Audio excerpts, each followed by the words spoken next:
అదే RTV app వార్తల్ని క్షణాల్లో చదివే అవకాశం ఉంటుంది. ఒక న్యూస్ పేపర్, ఒక టెలివిజన్ ఛానల్ మీ చేతుల్లో ఎప్పుడూ ఉంటాయి. రోజుకు ఒక చట్టం తీసుకొచ్చి ముస్లింస్లోనే సతమతం చేస్తున్నారు.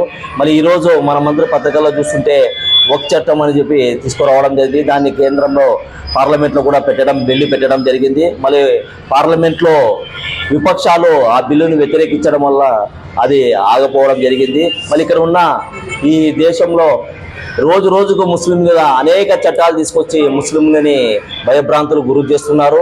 మరి ఈ దేశం స్వాతంత్ర పోరాటంలో ముస్లింలు ఎంతో బలిదానాలు చేసిన చరిత్ర కూడా ముస్లింస్ ఉంది.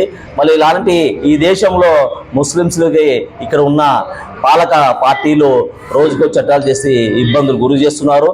కాబట్టి ఈ పాలక పార్టీలు ఏదైతే ముస్లింస్ వ్యతిరేకంగా చేసే చట్టాలకి వ్యతిరేకంగా పనిచేయడానికి మళ్ళీ ఇన్సాఫ్ కమిటీ ఈరోజు నడుం బిగించింది. మళ్ళీ ఈరోజు కోడుమూరులో ఎన్నో సమస్యలు ఉన్నాయి. ఆ సమస్యలు పనిచేయడానికి కూడా ఈరోజు ఇన్సాఫ్ కమిటీ ముందుకు రావడం జరిగింది. మళ్ళీ ఇక్కడ ఉన్న తెలుగుదేశం ప్రభుత్వం కూడా ముస్లింస్ ఓట్లతో ఈరోజు రాష్ట్రంలో పాలన కొనసాగించింది. మళ్ళీ ఈరోజు పార్లమెంట్లో ముస్లింస్ వ్యతిరేకంగా బిల్లు తీసుకొస్తే ఆ బిల్లుకు ఇక్కడ ఉన్న ప్రాంతీయ పార్టీ ఏదైతే ఎన్డీఏ కూటమి ఆ బిల్లుకు మద్దతు ఇవ్వడం జరిగింది. మళ్ళీ ఎన్నికల్లో ముస్లిం ఓట్లతో గెలిపొందిన తెలుగుదేశము ఎన్డీఏ కూటమి ఈరోజు ముస్లింస్కి వ్యతిరేకంగా పార్లమెంట్లో చట్టం తీసుకొస్తే ఆ చట్టానికి మద్దతు ఇవ్వడం సరైన చర్య కాదు.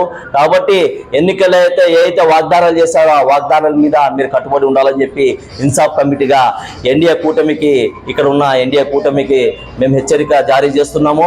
భవిష్యత్తులో ఏదైతే ముస్లిం చట్టాలకి వ్యతిరేకంగా పాలక పార్టీలు ఏవైతే చట్టాలు తీసుకొస్తారో ఆ చట్టాలకు వ్యతిరేకంగా అన్ని కుల సంఘాలతో కలిసి అన్ని రాజకీయ పార్టీలతో కలిసి పెద్ద ఎత్తున పనిచేయడానికి ఇన్సాఫ్ కమిటీగా మేమంతా మరిన్ని వీడియోస్ కోసం ఛానల్ ని సబ్స్క్రైబ్ చేయండి. లేటెస్ట్ అప్డేట్స్ కోసం వాట్సాప్ ఛానల్ ని ఫాలో చేయండి. అండ్ లింక్ డిస్క్రిప్షన్ లో ఉంది.